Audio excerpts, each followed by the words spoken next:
Welcome to step 2 of the Fearless Pricing Rebellion, the 3-option price menu knockout.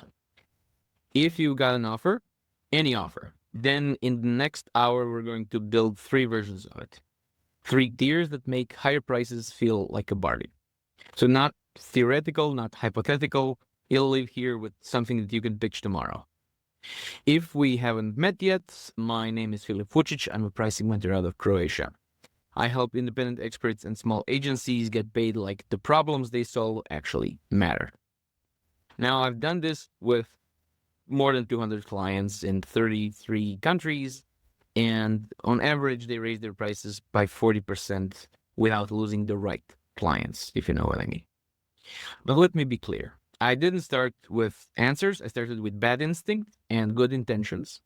I undercharged. I explained too much. I negotiated against myself. I don't know if this rings any bells, but let's start with that, because that's what most rebellions start with: discomfort and truth. So let me start with something that might sting a little.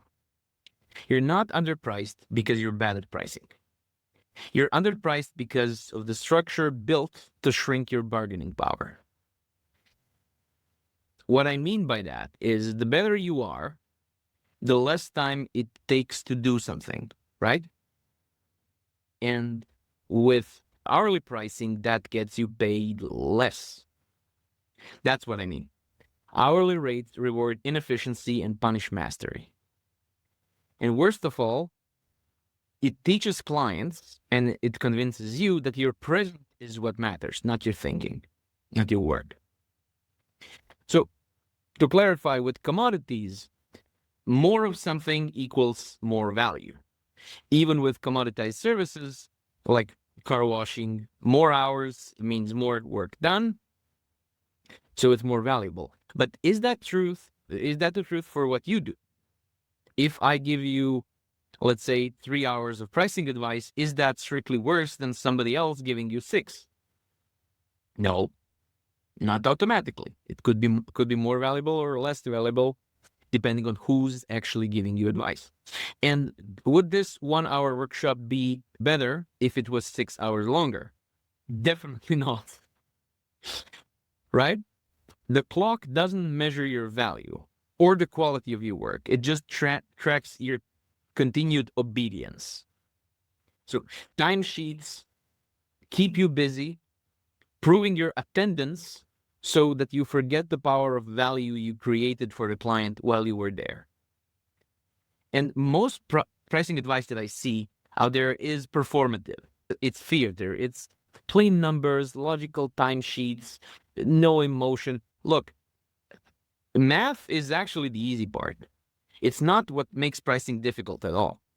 Pricing is hard because it combines all of our fears and taboos into one complex cocktail. It forces us to put our insecurities under a spotlight in front of serious people that we really need to impress just to pay our bills.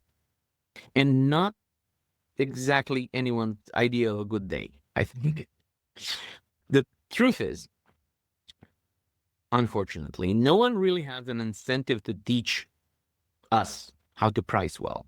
Because you can work in an industry for 20 years and you will learn everything, the processes and the client management, but not pricing. Because employers want the margin. That they don't want you to understand how your value is formed, because you will want more of it, right? And competitors also want you weak. And universities, they're just as clueless as you and I.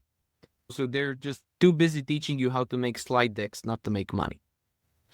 Morally, pricing isn't objective or neutral.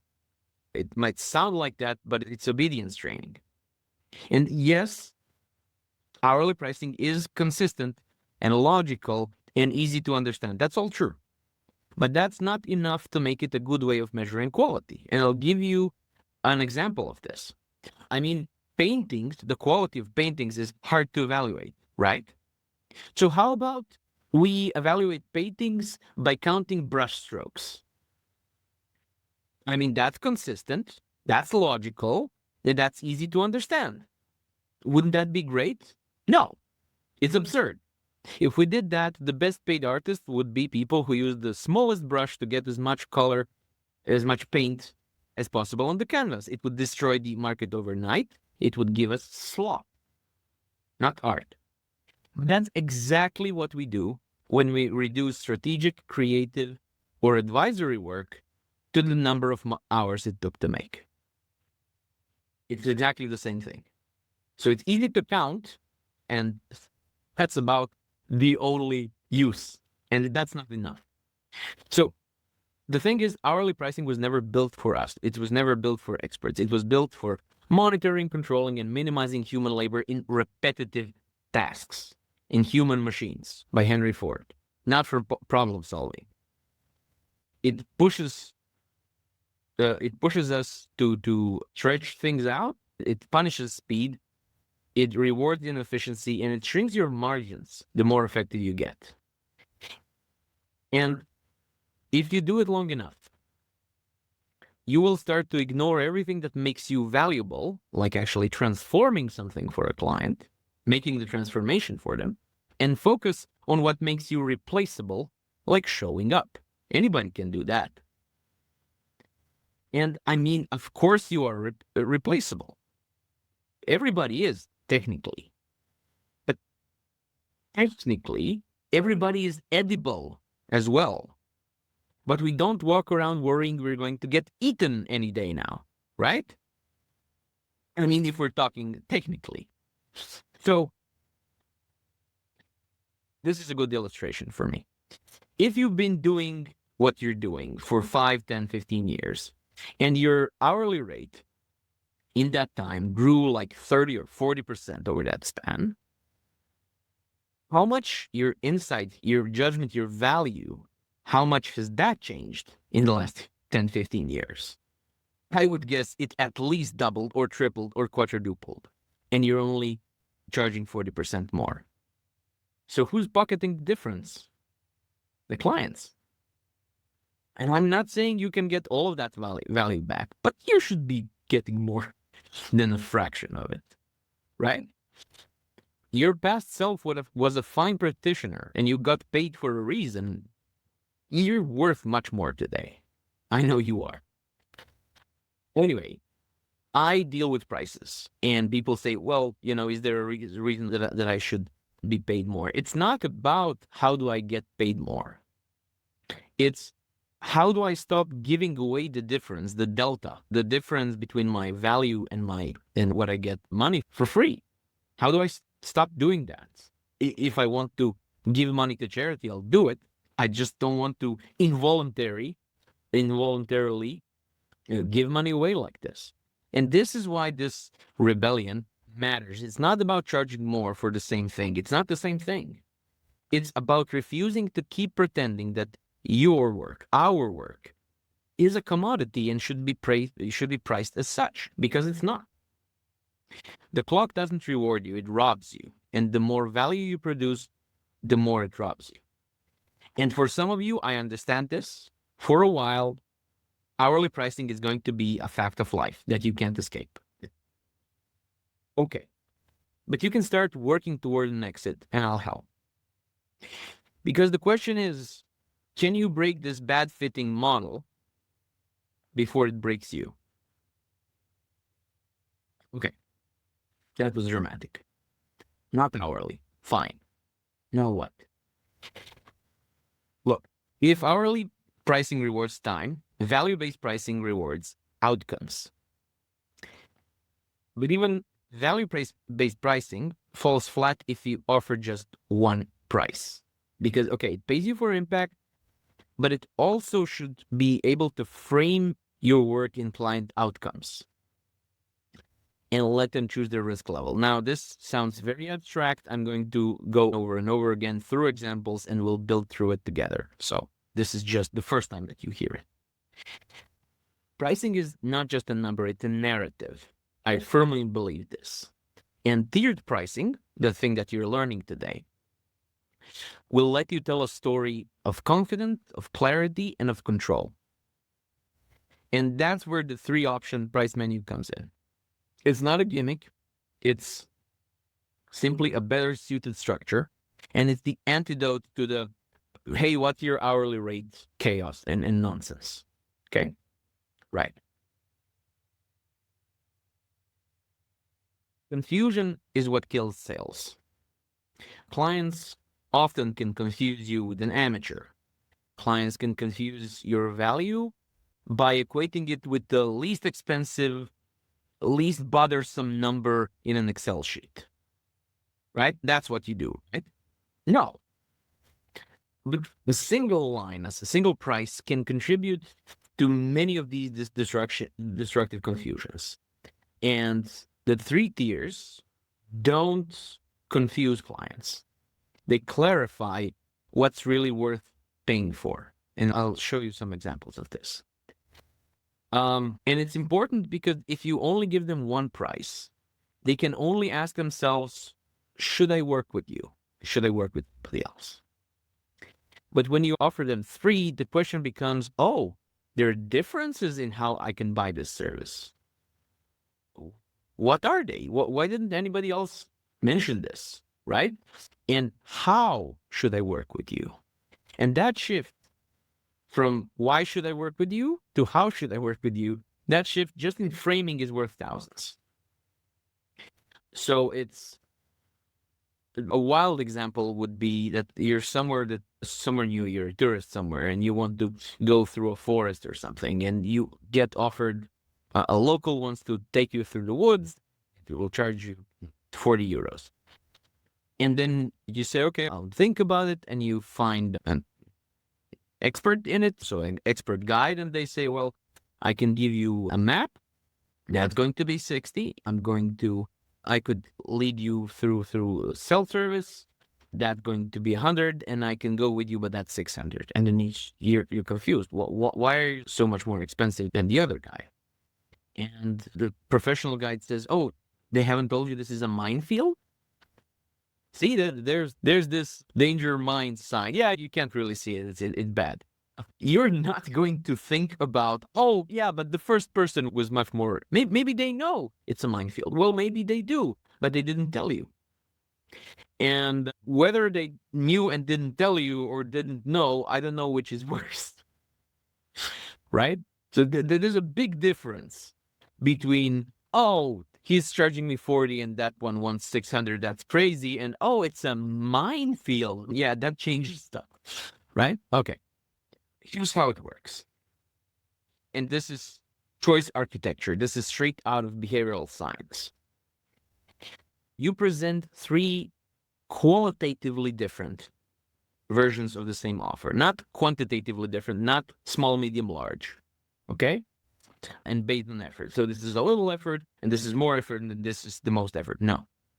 We're talking about the 3 other costs, the risk, convenience, and ego. I'm not going to go completely in depth here. I'm going to give you some examples. If you're curious about what that is about and you haven't heard me talk about that before, ask me for a recording of the previous presentation where I talked for like 10 minutes about it. Anyway, the anchor, top one here, this one. This is the premium, high touch, low risk option for your client. It should feel ostentatious and it should be highly profitable to you. Okay? This is like the ideal where you give everything that you can give. You go all in because you get a lot of money. You'll see the difference. Then you have the core. The core is the solid ROI rich, so they get their money back very soon. Middle ground. It's what you expect rational people to choose, if there's such people in the world. It should be profitable, as this is what you plan on selling most of the time. So 80% of the time, people should be buying this. And the decoy is the simple, no-frills version that still works, but transfers risk back to the client. It should also be very profitable, but at least somewhat uncomfortable for the client. So it shouldn't be a no-brainer. There should be something wrong with it, not with the quality, but with the risk, convenience, or ego. Okay. If that sounds manipulative, here's the punchline. You already do this in your head. You already scale your work depending on the client. This just brings it out out in the open and makes the value visible so the client can actually make a good decision. Right? Quick story. A brilliant client once told me, I found out I can now do this job in 12 hours instead of 20. I guess I should charge less. Think about that. She got better and she thought the client deserved a discount because her pricing was built on effort and it took less effort to do a better job, right? And the client doesn't want your sweat. They don't care. They want the effect, right? So the 3-option menu frees you from that trap. It works because it reframes value through contrast. There are going to be other offers which are low effort, which are going to be just like my decoy. And my decoy is here pricing wise around theirs. Maybe it's still a little higher because I'm an expert and they're not. But this is what the decoy does, right? And then here's what you should expect from everybody. And here's something that is, the Lamborghini, if you want that, if you need that, if there's a need for that, there it is. And some clients will go for it. It's always really interesting to see. Martina, I can see you here. That's what happened, by the way, to your mentor who sent you here. I made with her an anchor offer just because it felt better for her to also have this. And then before we were done, somebody said, oh, I want that premium tier, but I don't care about the money. I really need that level of service. And we didn't design it thinking, oh, somebody would buy this because it was 5 times her core offer. And it happened before we were done. So some people will surprise you, right? Okay. Anyway, so it reframes value through contrast. It gives clients a sense of control, lever that they can play with, because otherwise all of the quality is in your head. They can't see it. It anchors higher prices with little resistance. That's very useful. It clarifies what's actually worth paying for the client. And it increases perceived expertise, just like with my minefield thing. You can actually show them, oh, yeah, of course we can go with that tier, but there's a lot of risk involved for you here. And just like with the minefield, some people will not tell them that, hoping that they will not understand this. But once they hear it from you, they will see, oh, but the other guy didn't mention this. This is a very big thing that you can do for them. And this isn't just for consultants or creatives. So agencies use this to structure packages by speed or scope or support. Developers use it to offer maintenance or rollout or clean code handoff, you'll see in the example. And coaches use it to set boundaries on access or accountability or exclusivity. I've seen some very good deals here based on these. Anyway, the structure stays the same. 1 offer, 3 tiers, each showing a different level of commitment, risk, and return. And there's no way of avoiding sending a message with your pricing. So whatever price you put, you are also sending a message with it. But becoming aware of that message is the first step to controlling it. Okay. Enough truth, enough ranting, time to take a breath. I'm going to paste something into chat. Just a second. Thanks, Deco. I just saw your question. I'll come back to it later. I'm curious about this, and while you think about it, I will go on and come back to the chat. Okay. So the first real example, solo consultant working with NGOs on complex high-trust initiatives on their strategy. And for years, she charged one rate for one all-inclusive package, 4,500, so 4,500 euros monthly. That was her price. So strategic advisory, 4,500. But when your pricing lacks structure, the client assumes the lowest risk version and expects the highest support. But when the effort stays fixed, pricing reflects the emotional cost, not just the labor. Okay, let's see how this would work. At the high end, at the top here, we have the anchor offer, right? You enter as the discrete partner.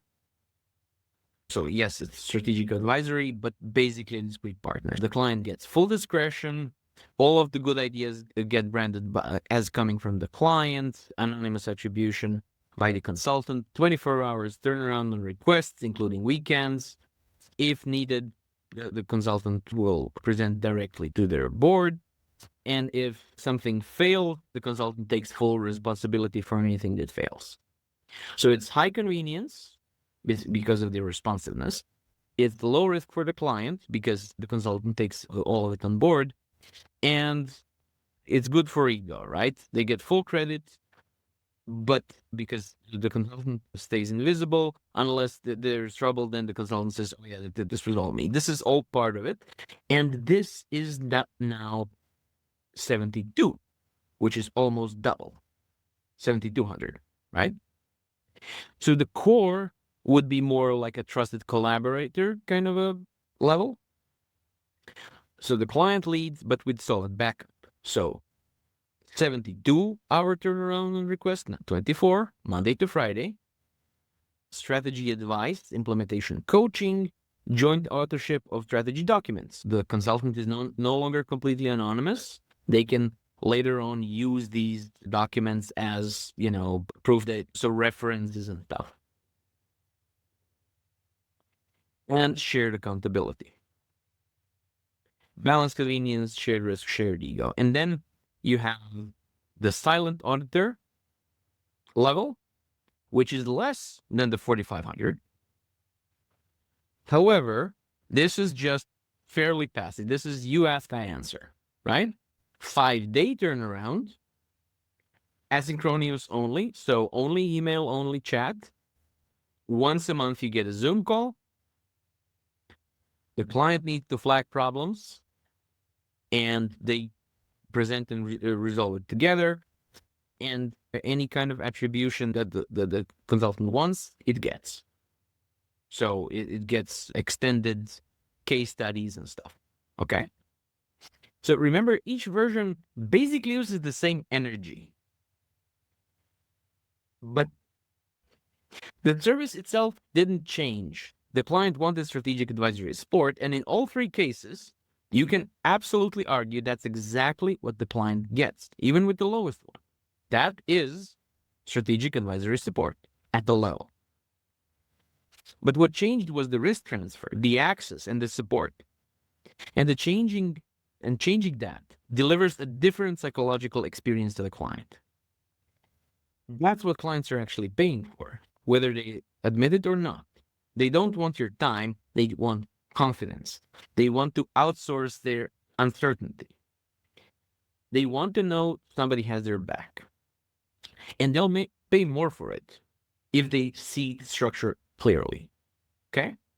And this is what I mean when I say don't vary by quantity. So this is not about 6 hours of 3 hours or hour and a half. This is about risk, convenience, and ego. And you don't have to change the amount you work in order to offer packages at all. You have to change how you package risk, control, access, and risk, right? Okay, so second example, this one for the agency. And I'll give you a nice little tool here as well. Okay, so this is a software development agency. This is the same service, but with different stakes. So the anchor offer is 40,000. So fully white labeled. If everything is fine, the client will present this as we did this. They just order it, but they can put their logo on it. They can sell this as their own product. 14-day turnaround guarantee. So it will be done in 2 weeks. Includes post-launch support and hot fixes 90 days after going into production, which means all of the major bugs will be solved. Full Q&A, and so they test it. So they test everything. They develop questions. Client gets full press credit, and the developers stay invisible. Okay, so that's the 40,000. Then at 27, this is like strategic delivery. So 30 to 40 day delivery.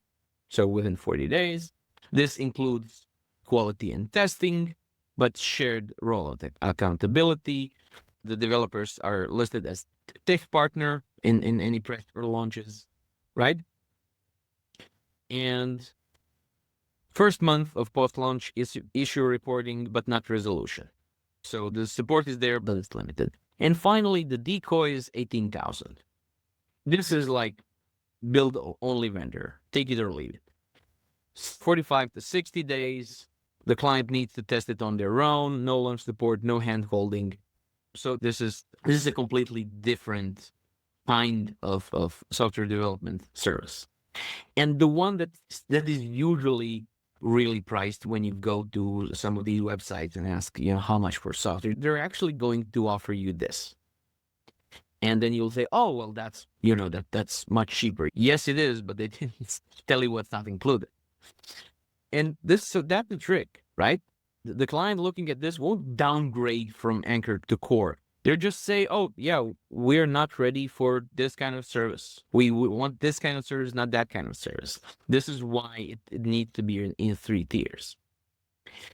So if somebody says, oh, I don't have the money for your Core, okay, you don't slash prices, you don't discount. You just strip the layers of support, certainty, and done for you convenience. Okay? Let me give you the tool that I promised. So this is a wheel for negotiation. And let's say that this agency has a 30-hour job. It needs 30 hours to do something. And normally it will be done in a month. They will list the client as a client on their website, and the client pays lump sum for the 30 hours. But maintenance is extra for the software, and software always has maintenance. So we have convenience, risk, and ego. And so normally this is 3,000, okay? But let's now try to shift this. So let's shift it by convenience. So done in a month, that's normal, and that's 3,000. However, let's say the client says, oh, that's too much, can you go lower? Fine, the agency goes. We can only work on it on Tuesday mornings when we don't have anything else. So it will not be done in a month. It will be done when it's done, maybe in 6 months. Because we'll take our time. But then we can do it for 2, right? Oh, no, you need it in a week. Oh, sorry, then it's 6. It's still 30 hours. It's not more hours. It's just much more convenient to the client and much more inconvenient to the agency that maybe has to postpone some things and stuff like that. We can do that by risk as well. Here, the agency says this will be done in 30 hours and we'll charge you 3,000, right? What if it's done in 36 hours? Nothing. They still pay 3,000. So the agency took the risk of this. Let's say the client doesn't care about that. Okay, you pay $100 per hour, and it takes how long it takes. Maybe it's 20, maybe it's 120. Who knows? Imagine the fun we'll have finding out. So that is the agency offloading the risk to the client, but now the client understands this. And of course, we can go the other route. We can say, oh, you want the 30 hours and you want a full year of guarantee for any bugs. Not the problem. It's 7,000, because Lord knows what bugs will crop up, because that's the nature of the business, right? And finally, by ego, let's say an NGO comes to you and comes to them and says, oh, we barely have any money to. Okay, not a problem. We can do this, but then we will have a really comprehensive case study. So we can, basically take your case, put it on display, pull the pants down, and say, look at this very interesting problem. Yeah, this was very difficult, right? This is what I mean by ego. Nobody really wants that for their organization. But then they get this huge discount. Why? Because it's very rare to get permission to use the data of your clients. And here you will be able to show your value much better, and then you will get more jobs. So this is not working for exposure. It's still working for money. But you get something significant out of the client that otherwise they would just say no to. And of course, if you want it fully anonymous, then, like I said, white label, we don't show up. We can't list you as a client. Not a problem. That's 8. Still 30 hours. And you can also combine these. So you can actually do it for 11,000 to 30 hours. Can cost 11,000 if they need to be done in a week. So that's 3 plus 3 here and plus 5 here from here to here because it's fully anonymous. So fully anonymous done in a week, not a problem. Problem 11. Right? Or the other way around, it can be for free. It's done when it's done, and we can use it as a really good case study. Then it might be a good idea to do it for free in that case, right? Okay, so now you see how you can make options that are exactly the same on the level of energy, but different when it comes to convenience, risk, and ego. Cool? Okay.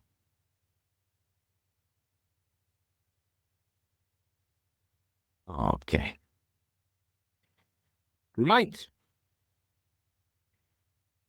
This doesn't mean you have to do more work. More options doesn't mean that you have to do more work. It just shows what's already true. Not every client needs or deserves your full throttle, your whole thing, right? So I'm interested in the following. I'm going to ask another question in the chat while I go on. Which one of these examples feels closer to you, the solo or the agency? Yeah. Anyway, let's go. Okay. So let's build your 3-option price menu. So choose one offer that you do right now or that you're going to do soon. And let's price it in 3 ways: anchor, core, and decoy. So that means we have to now choose the outcome metric. So what does your client get actually that matters to them? So I'm not talking about slides in the presentation. I'm not talking about hours of talking to you. I'm not talking about number of items that you ship, right? Number of pictures that you send, right? What do they get that actually matters to them? And this is very rough formula. So this is not like a rule or anything. Like I said, when I was working with Martina, her anchor was 5 times higher, not 1.8. But 1.8 is where you start, right? Of your current price. The core, I think, should be 1.3 of your current price because I'm betting you're over delivering at least 30% right now. It's our nature. We want to do a good job, even if nobody really asked us to do that. And then the decoy can be 0.8, 0.9, but you reduce what you offer to bare bones 70% of what you offer right now. So it should feel adequate, but bare bones.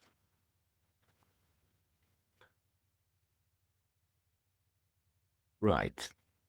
And this can be a formula. I'm putting it in chat. So client gets result by method. It's interesting to see how you would solve this. Anyway, we design our tiers by adjusting convenience. So how fast will I do this? How available am I? Risk is who owns the outcome, who owns the mistakes, and who owns the burdens. And finally, who gets the credit? That's the ego or the blame. And here's a trick I use with every client that I do this with. You start with writing the anchor, the one that gives them everything: access, speed, support. And this is the one that makes you say, okay, if somebody pays this much, I'm all in, right? Somebody pays you 3 times, 5 times what you currently charge. Yeah, you're going to give your everything. You might not want to sacrifice your weekends, but other than that, you give it your professional best. And then after you have this, you write the core to feel like a super smart compromise. So if there was a super rational client that knew more than clients usually do, or more realistically, someone who already used their services 3 times before, and know what you do in and out. What amount of service would they take? And the decoy, like I said, it needs to feel like, sure, if you're that concerned with saving a buck and you're willing to carry the risk, we can do it this way.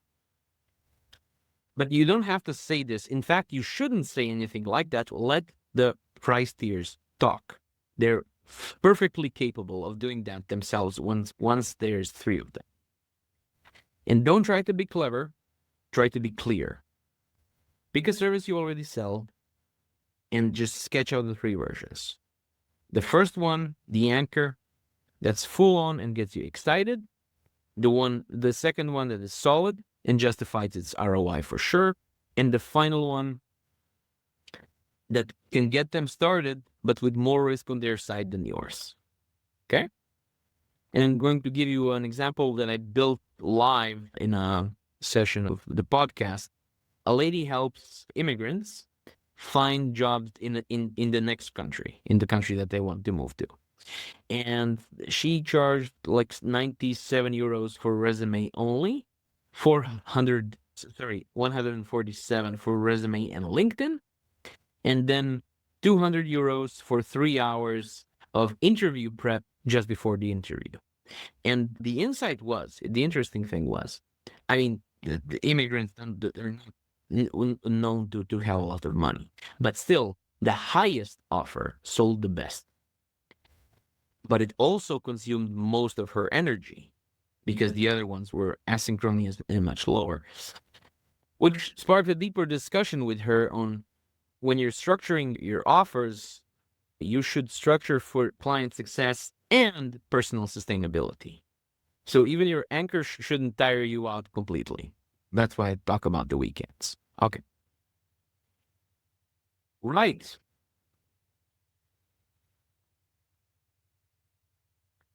One more thing before we go to like pure Q&A. Curious at this. If you expressed your offer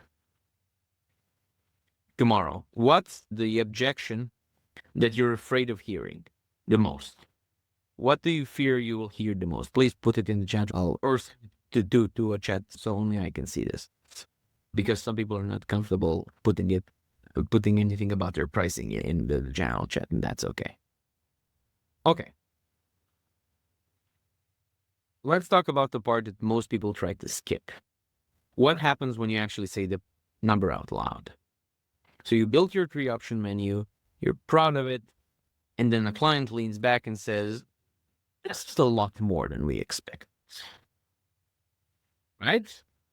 And instantly your stomach drops and you feel like you did something wrong, and you didn't. You did something brave. There's a difference. I'll try to help with 3 main negotiating tips that I always get. When the client tries to talk about your inputs or outputs, oh, this only took you half an hour. Oh, what am I really getting out of this? Is there some documentation that I'm getting? Like the documentation is the important part. We all know what happens with a documentation from consulting. It ends up in a drawer.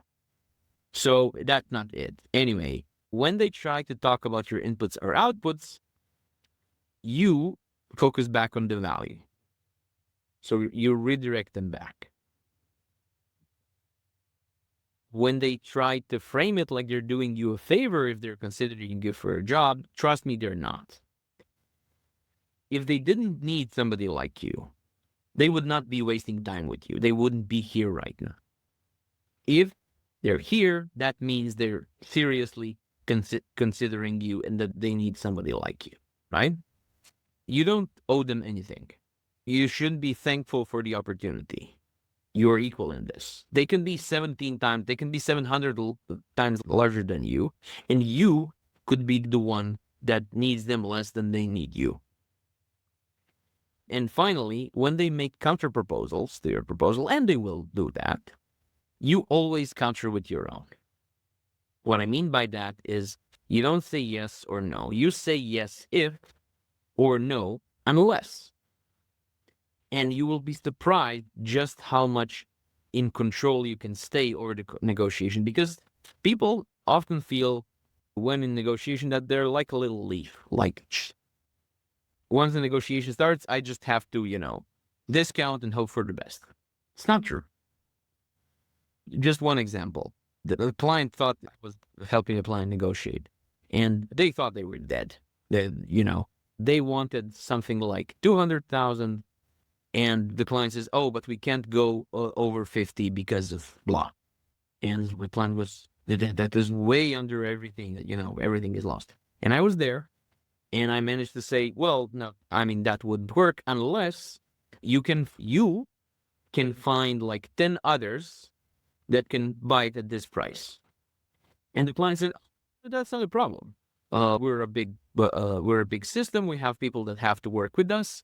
That's a reasonable price. We can find you 10 others that will buy at this price." They found 9. We said it was fine. So my client didn't get 200,000 from one client. They got 500,000 from 10 clients, which is much better for all sorts of reasons. So that's a no unless, right? And if we didn't ask, we wouldn't know. So it can be radical, but I think it's a good explanation. So most pricing advice doesn't touch on this. Price isn't the barrier to sales. Uncertainty is. Most clients don't object to the number. They object to the value that they don't yet see or the risk they don't yet understand. And if your price menu is structured well, you don't need to fight them over the price. You just need to clarify what the number projects, what the number shows. Okay. So let's see. Okay, so there's 2 things in the chat that I can see. Okay. So if they say it's too expensive, sure, but that's the first one, right? Well, you can acknowledge their surprise and shift focus to value. So you can say, "I understand this might seem an unexpectedly high price. Let me explain how this investment directly impacts your goals and the outcomes that you're looking for." Or you can say expensive compared to what? To not doing anything? Well, then you have these and these things. Or this is something that I usually say as a joke to all of the accountants that I work with. Accountancy can be very expensive. You know what's the most expensive accountancy? The cheap one. Because you have to pay the cheap one, the fine, and the expensive one to get you out of it. So compared to what? Right? Okay. And okay. The other question is, what is wrong if I just agree to their counter proposal? You got it. It opens more opportunities. Okay, so it's about control, because if you just say yes, and I mean, sure, if you aim high enough, if you're happy to go with 200 and you aim for 500 and they say, "Can we do it for 3? Yes, you go, fine. But fact is, usually when you do this, they will continue pressing because you caved too early. And they are trained very often, the purchasing departments or the managers are trained to milk value out of outside people. So if you say 500, they say 3, and you say yes, they say, "Okay, fine, but we'll pay you in 6 months." And I wouldn't like to be paid in 6 months, and then maybe not 300, then maybe 250 or something like that. If they say, "Can we do it for 3?" and you say, "Well, no, unless you pay me up front 100%, and they say, "Oh, well, we can't really do that." Well, you can say, "Well, we could do 350 and you can pay me in 15 days. And then maybe they say, "Well, what would we have to pay to pay you in a month?" And you say 400, and they say done. And you can see how this conversation is completely different simply because it didn't just fold and show, "Yeah, fine, I think you're stronger," right?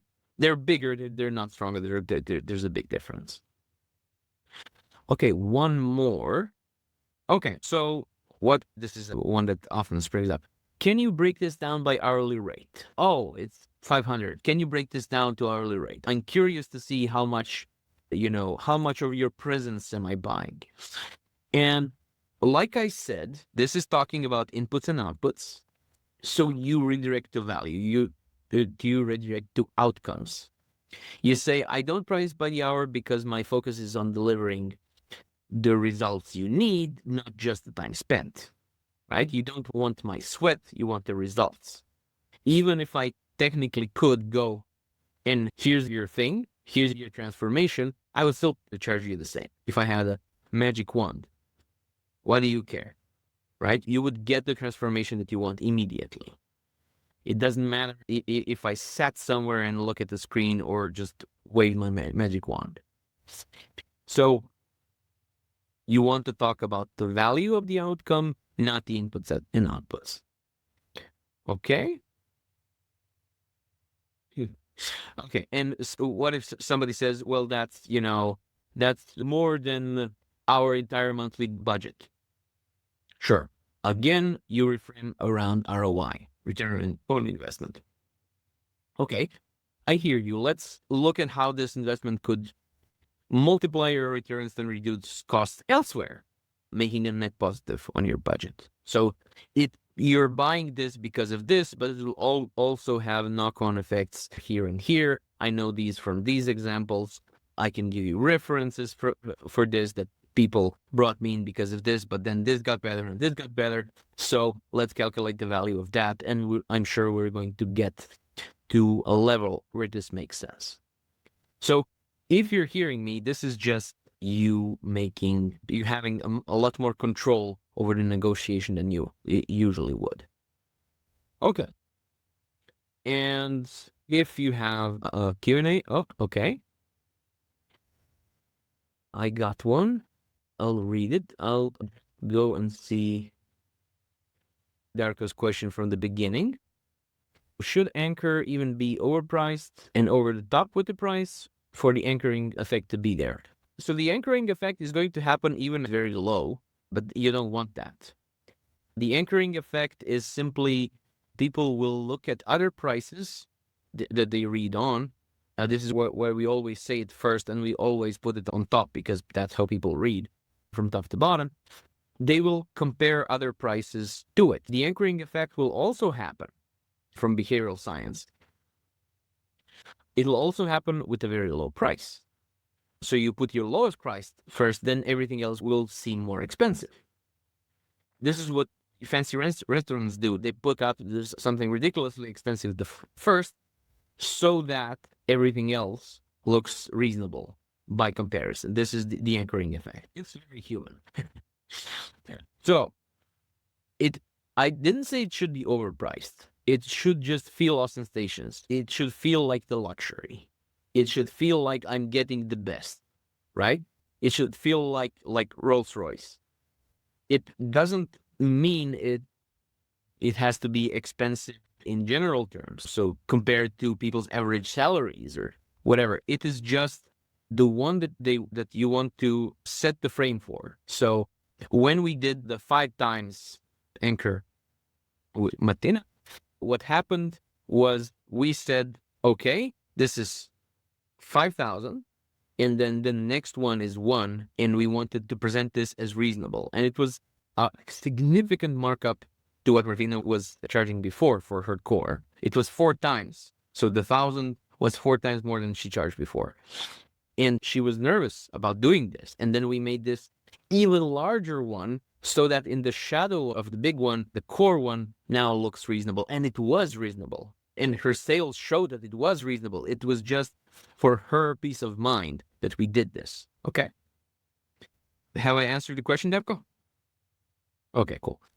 And Dora says, when we're providing a service that has insecure outcomes, okay, there's a lot of external factors at play, such as advisory. How can that be explained or negotiated? The value is emotional, experiential, but people might see it as a spend rather than investment in what they can perceive, and they're not getting monetary value. Okay, that is a very valid question. It's always about why. So you want to go through a transformation. Going to Disneyland is a transformation.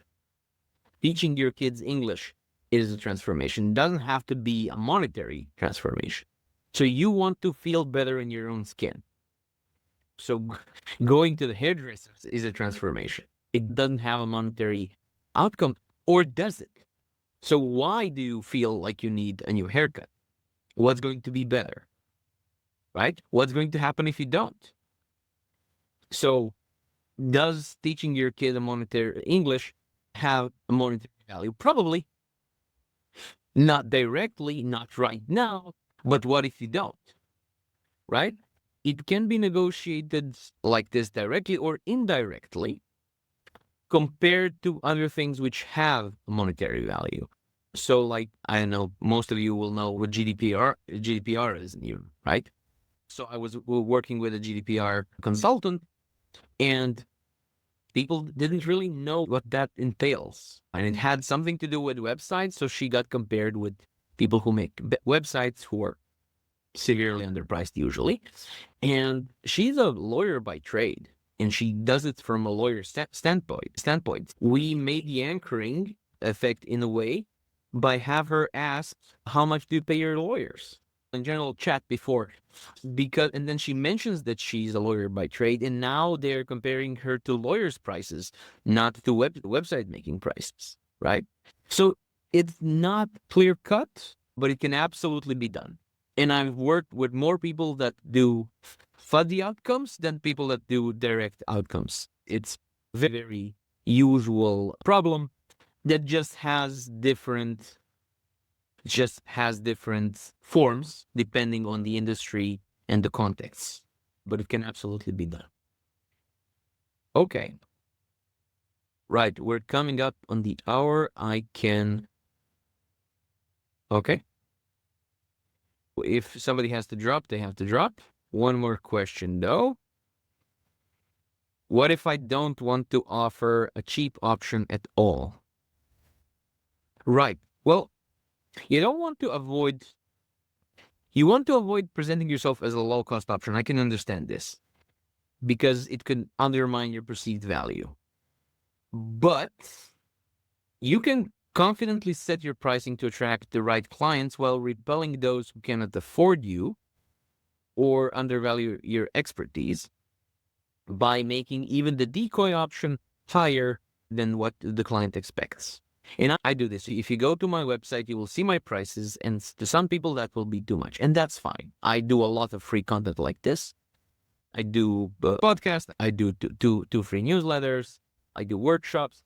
But for people who actually want my help to hold their hand, work with them one-on-one, I have a standard which I'm very happy if it pushes somebody off, because then they don't waste their time or mine, meeting with me and then saying, oh, that is so expensive.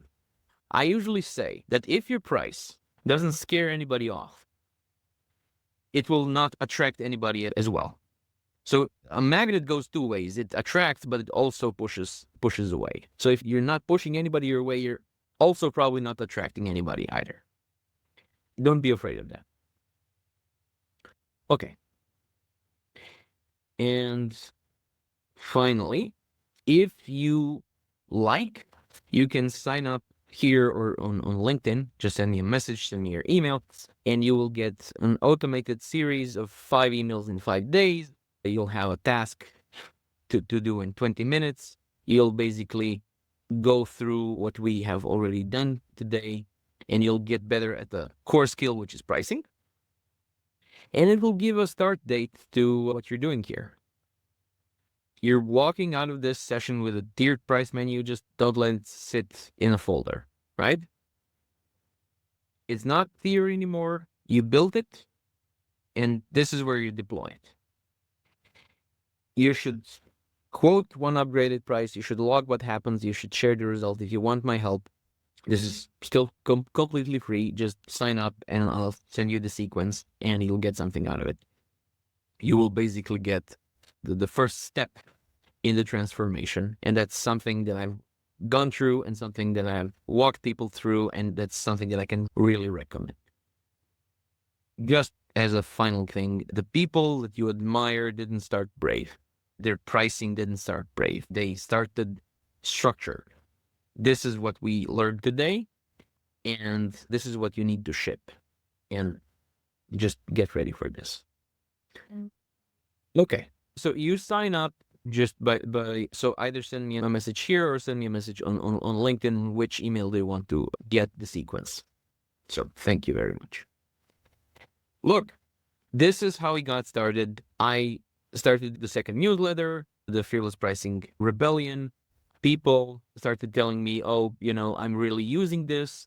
My next step would be, so I don't know how to do the tiered pricing. I said, okay, I'll do a workshop. So yeah, let's continue this. Sign up to the newsletter if you haven't already. Come contribute. Tell us your experience and tell us what your next hurdle is, and I'll do more of these workshops. Thank you very much for coming. If some of you came in late and you would like the whole recording, just ask me here or on LinkedIn. And this is the website if you haven't been there. There's an AI that you don't have to register for. It's completely free. You can ask it whatever you like. It knows a lot of my stuff. People, thank you for... Thank you. Thank you. That was really interesting, very insightful. Glad you're Thank you. here. Glad you're here. Finally. It all had to come together, No, thank you. Okay.